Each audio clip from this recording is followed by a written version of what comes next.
আসসালামু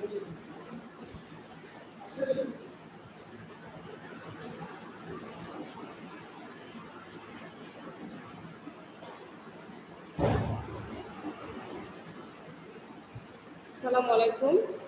সুপ্রিয় শিক্ষার্থী বন্ধুরা, আশা করি সবাই ভালো আছো এবং নিরাপদে আছো। সবাই যার যার ঘরে অবস্থান করছো। আজকে আমাদের পাঠ হচ্ছে চতুর্থ অধ্যায় পরিবার ও শিশু। এই পাঠ শেষে আমরা বিভিন্ন বয়সের শিশুর বৈশিষ্ট্য জানবো এবং সেই অনুযায়ী তাদের সাথে আমরা সঠিকভাবে আচরণ করতে পারবো। তো চতুর্থ অধ্যায় থেকে পাঠ 1 গত ক্লাসে আমরা পড়েছিলাম। আজকে আমরা পাঠ 2 থেকে পড়বো। চতুর্থ অধ্যায়ের পাঠ 2 থেকে আমরা পড়বো আজকে। রাহাতুল ইসলাম।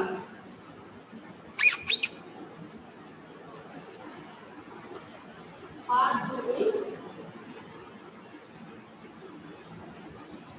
বিভিন্ন বয়সের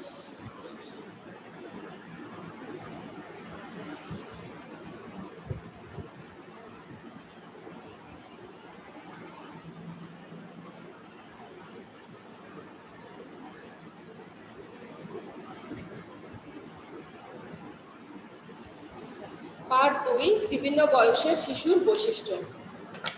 আচ্ছা, 1989 সালের জাতিসংঘ ঘোষিত শিশু অধিকার সনদে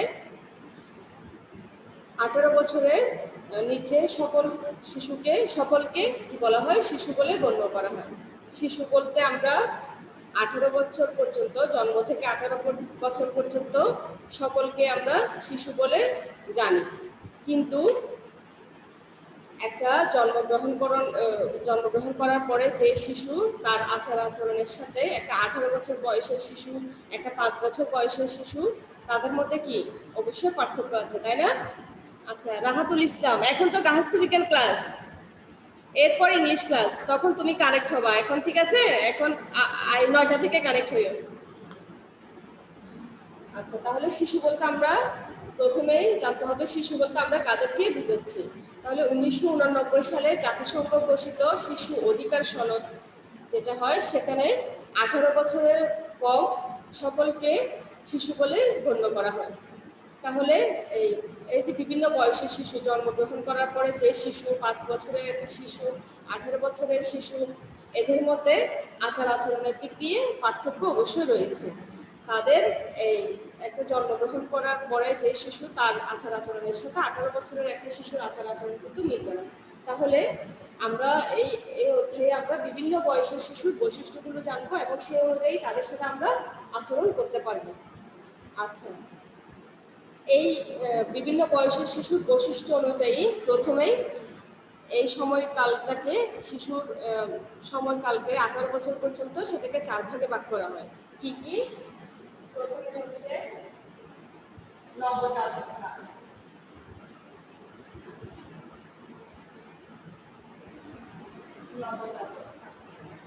অতি শৈশব,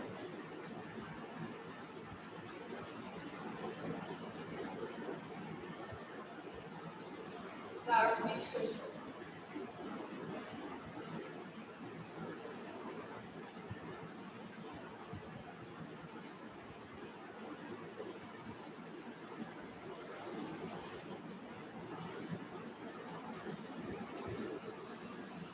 এটাকে 4 ভাগে ভাগ করা হয় শিশুর বৈশিষ্ট্য অনুযায়ী। তাদের যে সময়কাল, 18 বছর পর্যন্ত যে সময়কাল শিশু বয়স, সেটাকে 4 ভাগে ভাগ করা হয়। কি কি? একটা হচ্ছে নবজাতক কাল, অতি শৈশব, প্রারম্ভিক শৈশব, মধ্য শৈশব। আচ্ছা, নবজাতক কাল, শুরুতে আসি। নবজাতক কাল, নবজাতক কাল বলতে কি বোঝা হয়? নবজাতক কাল বা নবজাতক সময়, সেটা হলো শিশু জন্মগ্রহণের মুহূর্ত থেকে, যে মুহূর্তে শিশুটা জন্মগ্রহণ করে সেই মুহূর্ত থেকে 2 সপ্তাহ পর্যন্ত হচ্ছে নবজাতক কাল। এই বয়সের শিশুর যে বৈশিষ্ট্যগুলো রয়েছে সেগুলো হচ্ছে,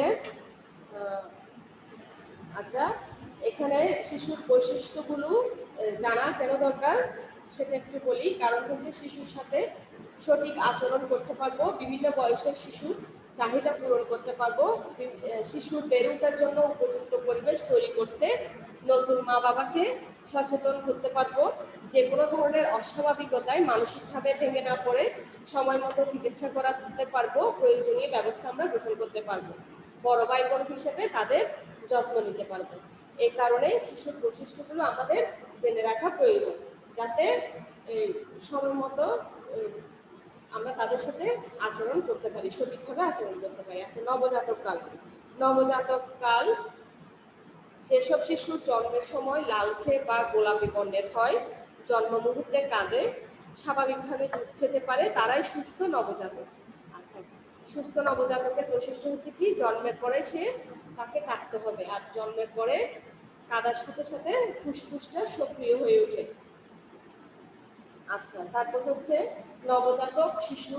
নবজাতক শিশু হচ্ছে 18 থেকে 20 ঘন্টা পর্যন্ত সে ঘুমায়, এটা হচ্ছে তার একটা গুরুত্বপূর্ণ বৈশিষ্ট্য।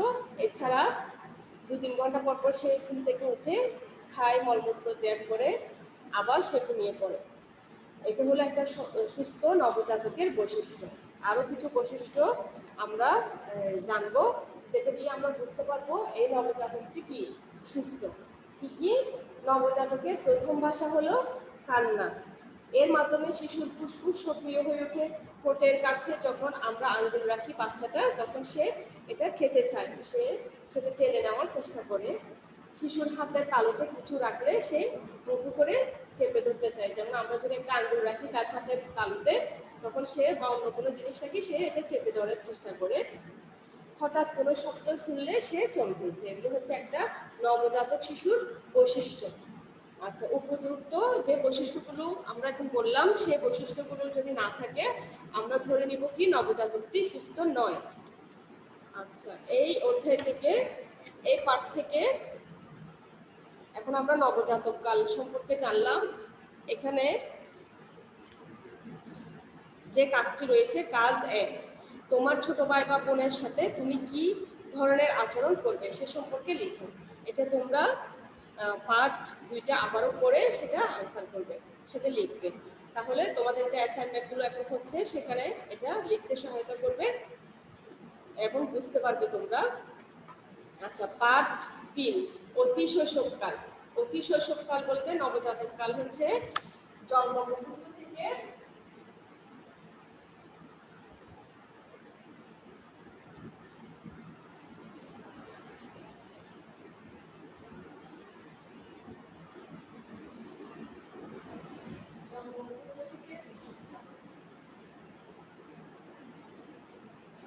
শৈশব হচ্ছে 2 সপ্তাহ থেকে 2 বছর, আর প্রারম্ভিক শৈশব হচ্ছে 2 বছর থেকে 6 বছর, আর মধ্য শৈশব হচ্ছে 6 বছর থেকে 10 অথবা 11 বছর। আচ্ছা, অতি শৈশব।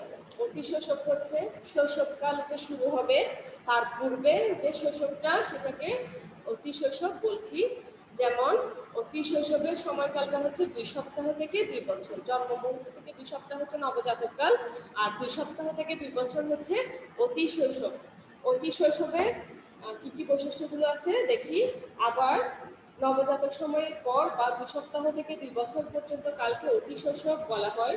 আবার 1.5 বছর থেকে যখন শিশু হাঁটতে থাকে তখন তাদেরকে টডলারও বলা হয়। এই সময়ে শিশুর বিকাশ এত দ্রুত হয় যে পরিচিত জনরা তাদেরকে চিনতে পারে না। কিছুদিন পর দেখলে তাদের কাছে বাচ্চাটিকে অচেনা মনে হয় অনেক বড় হয়ে গেছে।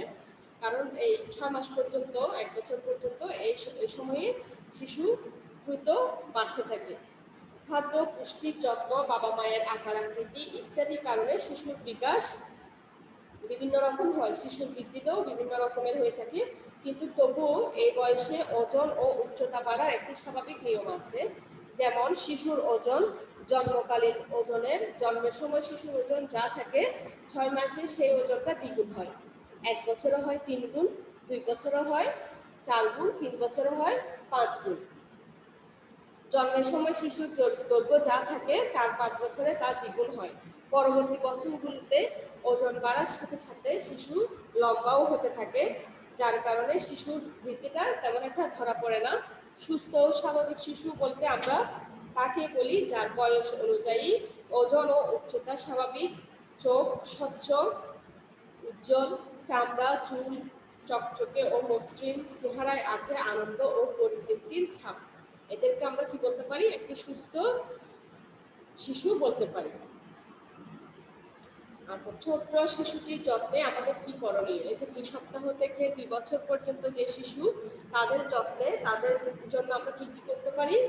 তা হলো ক্ষুধা লাগলে তাকে দ্রুত খাবার দেওয়া, মলমূত্র ত্যাগ করলে যত তাড়াতাড়ি সম্ভব পরিষ্কার করে দেওয়া, ভেজা অবস্থায় না রাখা, কান্নার সময় যত তাড়াতাড়ি সম্ভব তার কারণটা জেনে সে অনুযায়ী ব্যবস্থা করা, অতিরিক্ত গরম বা শীতে যেন কষ্ট না পায় সেদিকে খেয়াল রাখা, ভয় পেলে কোলে তুলে নেওয়া, জড়িয়ে ধরা, আরামদায়ক ঘুমের ব্যবস্থা করা, অর্থাৎ নিরিবিলি সাউন্ড স্লিপ ঘুমের ব্যবস্থা করতে হবে। আচ্ছা, উপযুক্ত খাদ্য শারীরিক ও মানসিক বিকাশে সহায়তা করে একটা শিশুর। আর খাদ্যের সাথে সাথে মস্তিষ্কের বিকাশের জন্য দরকার হয় স্নেহ, ভালোবাসা, উদ্দীপনা ইত্যাদি। আচ্ছা, শিশুর যত্নে মায়ের ভূমিকা হচ্ছে সবচেয়ে বেশি, কিন্তু যেসব পরিবারে অন্যান্য সদস্যরাও শিশুদেরকে সময় দেয়, তাদের সাথে খেলে ভাব বিনিময়ে অংশ নেয়, সেই শিশুগুলো স্বাস্থ্যবান হয়, মেধাবী হয়, বুদ্ধিমান হয়। আচ্ছা, আর এরপরে হচ্ছে পাঠ 4, প্রারম্ভিক শৈশব। প্রারম্ভিক শৈশব, শৈশবের শুরু। প্রারম্ভিক শব্দের অর্থ হচ্ছে শুরু, শৈশবের শুরু। শৈশবের শুরুটা কখন হয়? 2 বছর থেকে 6 বছর পর্যন্ত হচ্ছে শৈশবকাল, একেবারে প্রারম্ভিক শৈশব। আচ্ছা, এই সময়টা, এই বয়সের অন্য আরেকটি নাম হলো প্রাক বিদ্যালয় শিশু বা স্কুল পূর্বের শিশু। প্রাক, প্রাক শব্দের অর্থ কি? পূর্ব, প্রি, ইংরেজিতে বলে প্রি। আচ্ছা, প্রাক বিদ্যালয় শিশু মানে হচ্ছে স্কুলে যাওয়ার আগ মুহূর্তের শিশুগুলো, আগ মুহূর্তের, অর্থাৎ বর্তমানে তো 2 বছর থেকে 6 বছর, এই 6 বছরের মধ্যেই শিশুদেরকে অনেকে প্রাতিষ্ঠানিকভাবে পড়ালেখা শুরু করে, খেলাধুলার মধ্যে দিয়ে পড়ালেখা সেরে প্রতিষ্ঠানে যায়, স্কুলে যায়। কিন্তু এখানে 2 বছর থেকে 6 বছর এটাকে প্রাক বিদ্যালয় শিশু যদি বলি, অর্থাৎ স্কুল, তার প্রাতিষ্ঠানিক যে পড়ালেখা সেটা শুরুর পূর্বের যে সময়টা। এটা এমন একটা বয়স যখন শিশু আনুষ্ঠানিকভাবে স্কুলে পড়াশোনা করে না, কিন্তু স্কুলে যাওয়ার প্রস্তুতি নেয়। আবার কোনো শিশু এ বয়সে স্কুলে যায়, তারা স্কুলে খেলাধুলার মধ্য দিয়ে আনুষ্ঠানিক পড়াশোনা করার প্রস্তুতি নেয়। এই সময়কে খেলার বয়সও বলা হয়। এই সময়টা শিশুর আনন্দের সময়, পৃথিবী তার কাছে একটা বিরাট বিস্ময়, সবকিছু তার কাছে নতুন মনে হয়। তাদের এই সময়ে উৎসাহ থাকে, জানার উৎসাহ থাকে, আগ্রহ থাকে, কৌতূহল থাকে,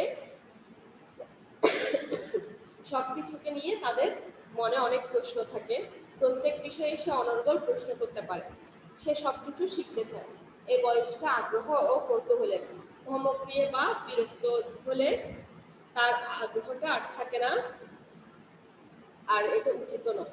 তার সকল প্রশ্নের উত্তর সহজভাবে দিতে হবে, যাতে সে আরো বেশি জানার আগ্রহ তার ভিতরে তৈরি হয়, আরো বেশি উৎসাহী হয় সে জানার জন্য। এটা কি, ওটা কি, এমন কেন হয়, এটা কেন হয়, ওটা কেন হয়, এসব প্রশ্নের মাধ্যমে শিশুর কি হবে? মানসিক বিকাশ হবে, তার বুদ্ধির বিকাশ ঘটবে। এই বয়সে তারা প্রচুর কথা বলতে পারে, নিজের সম্পর্কে তারা বলতে চেষ্টা করে, নিজের সম্পর্কে তারা অন্যদেরকে জানাতে চেষ্টা করে, তার পরিবার সম্পর্কে অন্যদেরকে জানানোর চেষ্টা করে। আর তারা সমবয়সীদের সাথে প্রতিযোগিতা করতে শুরু করে, এভাবেই তাদের সামাজিক বিকাশ ঘটে।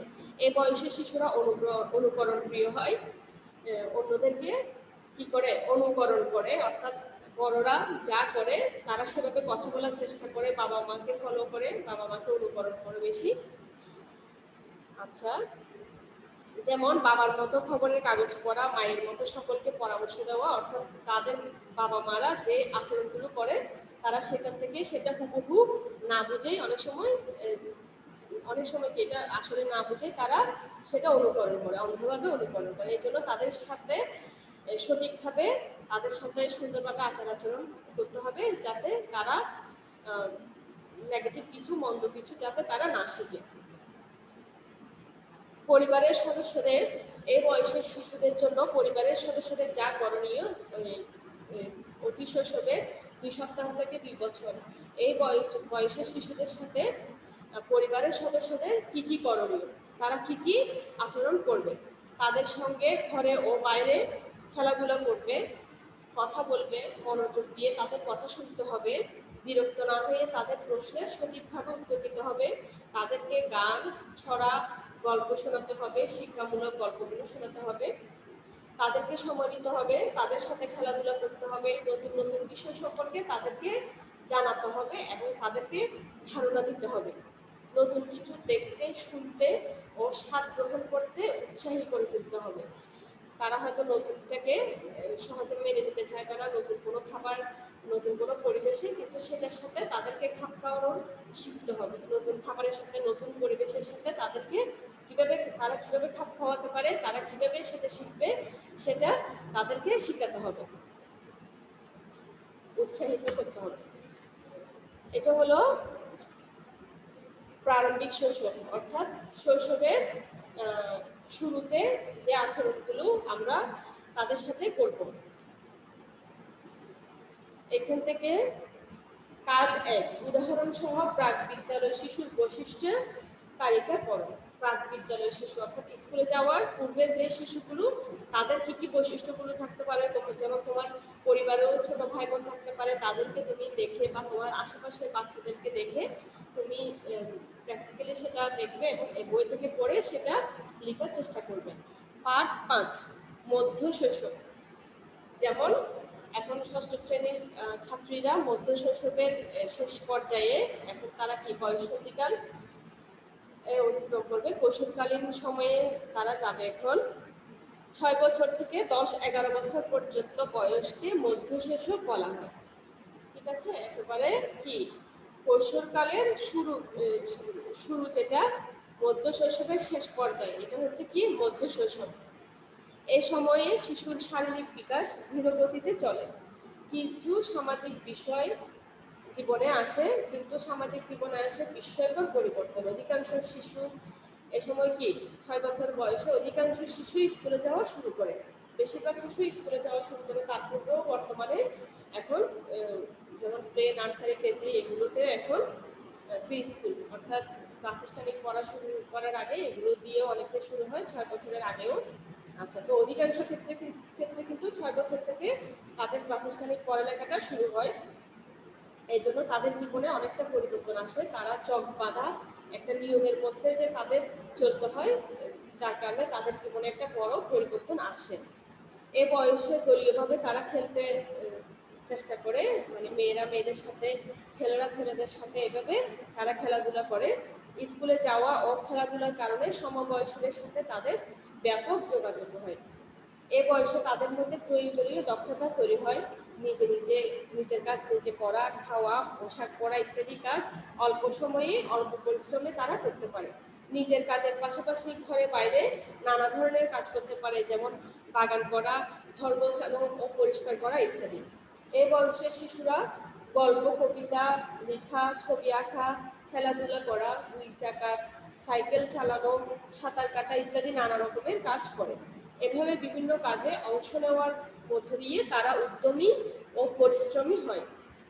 নতুন নতুন কাজে তাদের সফলতা আসে। তারা যখন সফল হয় কোনো কাজে, ছোট ছোট কাজগুলো যখন তারা সাকসেসফুলি করতে পারে, সফলভাবে করতে পারে, তখন তাদের মধ্যে আত্মবিশ্বাসটা তৈরি হয়, তারা আত্মবিশ্বাসী হয়। আর এই যে সমবয়সীদের সাথে এটা নিয়ে তাদের কি হয়, বিভিন্ন রকমের প্রতিযোগিতাও হয়। এই সময়ের যে সফলতা, সেটা তার ভবিষ্যৎ সফলতার দরজাটা খুলে দেয়।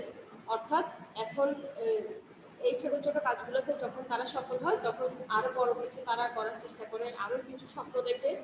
সেজন্য তাদের কাজগুলো যাতে সুন্দরভাবে সম্পন্ন হয়, সেদিকে বড়দের খেয়াল রাখতে হবে। আর না পারলে তাদের ভিতরে ব্যর্থতা তৈরি হয়, যেটা তাদের ভিতরে হতাশা তৈরি করলে সে স্বাভাবিকভাবে কি হয়, তাদের চঞ্চলতাটা কম থাকে, তারা কোনো কিছুর করার আগ্রহটা হারিয়ে ফেলে। সেজন্য তাদের সবসময় সঠিকভাবে যাতে তারা বেরোবে, সেদিকেও আমাদের খেয়াল করতে হবে। আবার হতাশা থেকে যখন তারা কোনো কাজ সঠিকভাবে করতে না পারে তখন তারা চিৎকার চেঁচামেচি করে, রাগ দেখায়, হ্যাঁ, তারপরে জিনিসপত্র ছুঁড়ে ফেলে, কাউকে আঘাত করে বা বিষণ্ণতা সামান্য কারণে কেঁদে ফেলে ইত্যাদি কাজগুলো করে। সেজন্য তাদেরকে কি করতে হবে, এই এই বয়সে তাদের সহযোগিতা করতে হবে, ভালো আচরণের জন্য তাদের প্রশংসা করতে হবে। প্রশংসা করলে সেটা তারা তারা যে কাজ যে জিনিসটা শিখবে সেটা হলো, কোনো কাজ যখন শিশুরা করবে তখন আমরা যদি সেটা প্রশংসা করি তখন সে বুঝতে পারবে এই কাজটা কি ভালো, এই কাজটা আমি পরবর্তীতেও করতে পারবো এবং এটা সবার জন্য কি এই কাজটা গ্রহণযোগ্য। সেটা যখন তারা শিখবে সেটা পরবর্তীতেও তারা করবে। আর যখন তারা কোনো মন্দ কাজ করবে তখন যদি আমরা সেটাকে তাদেরকে বকাঝকা না করে আমরা তাদেরকে যদি সুন্দরভাবে বুঝিয়ে বলি যে এটা কাজটা ভালো নয়, তাহলে সেটা তার মধ্যে দিয়ে তারা শিখবে কি এই কাজটা পরিহার করা উচিত, এটা গ্রহণযোগ্য নয়। নেক্সট টাইম যদি সে এই কাজটা করে তাহলে তাকে শাস্তি পেতে হবে, এ ধরনের অল্প কিছু শাস্তি দেওয়া হবে বা হালকা এভাবে তাদের বুঝিয়ে বলতে হবে। না হলে কি হবে, পরবর্তীতে তারা কাজটা করতে থাকবে। শুরুতেই প্রথমবারে যখন করবে তখনই তাদেরকে বুঝিয়ে বলতে হবে যে এই কাজটা উচিত নয়, করাটা উচিত নয়। আবার তাদেরকে খুব বেশি বকাঝকা বা এই গালি দেওয়া ঠিক হবে না, তাহলে তাদের ইগোতেই সেটা বেশি লাগবে। তাদেরকে সুন্দরভাবে বুঝিয়ে বলতে হবে যে এই কাজটা কি গ্রহণযোগ্য নয় বা এই কাজটা ভালো না। আবার ভালো কোনো কাজ করলে তাদের প্রশংসা করতে হবে, ছোট ছোট কোনো উপহার দিতে পারে বা একটা এই কাজটা করলে তুমি এই উপহারটা পেতে পারো, সেভাবে তাদের প্রশংসা করতে হবে এবং তাদের পুরস্কৃত করতে হবে। তাহলে কি হবে, তারা ভালো কাজ করার আগ্রহ তাদের ভিতরে তৈরি হবে এবং উৎসাহ পাবে। যেমন কোনো কারণে পরীক্ষার ফল খারাপ হলে নিরুৎসাহিত হওয়া বা সাহস হারানো আসলে ঠিক নয়। অভিভাবকদের উচিত তাদেরকে বুঝিয়ে বলা পরবর্তীতে, যাতে তারা আরো ভালোভাবে কি কাজটা করতে পারে। এতে ভবিষ্যৎ সফলতায় বাধার সৃষ্টি হয়। এ ধরনের পরিস্থিতিতে অনেক সময় মা বাবারাও হতাশ হয়ে পড়েন, কিন্তু মা বাবাদের হতাশ হওয়া উচিত নয়, তাদেরকে তাদের পাশে থাকা উচিত। সন্তানদেরকে তিরস্কার বা রাগারাগিও করেন অনেকে, এটাও উচিত নয়। বড়দের নেতিবাচক উক্তি শিশুদের আত্মবিশ্বাস নষ্ট করে, এতে ভবিষ্যৎ সফলতায় বাধা সৃষ্টি হয়। এভাবে বাড়িতে ছোটদের ব্যর্থতায় তোমাদেরকেও সচেতন হতে হবে, তাদেরকে মনোবল ফিরিয়ে আনার জন্য উৎসাহিত করতে হবে। এই যে এখন যারা ষষ্ঠ শ্রেণীতে যারা পড়ছো, তোমাদের যদি ছোট ভাই বোন থাকে তাদের সাথে তোমরা সঠিকভাবে আচরণগুলো করতে পারবে। এই অধ্যায়টা জানার কারণে তোমাদের যেটা তোমরা শিখতে পারলা সেটা কি হবে, তোমাদের ছোট ভাই বোনদের সাথে তোমরা কিভাবে আচরণ করতে হবে সেটা শিখেছ।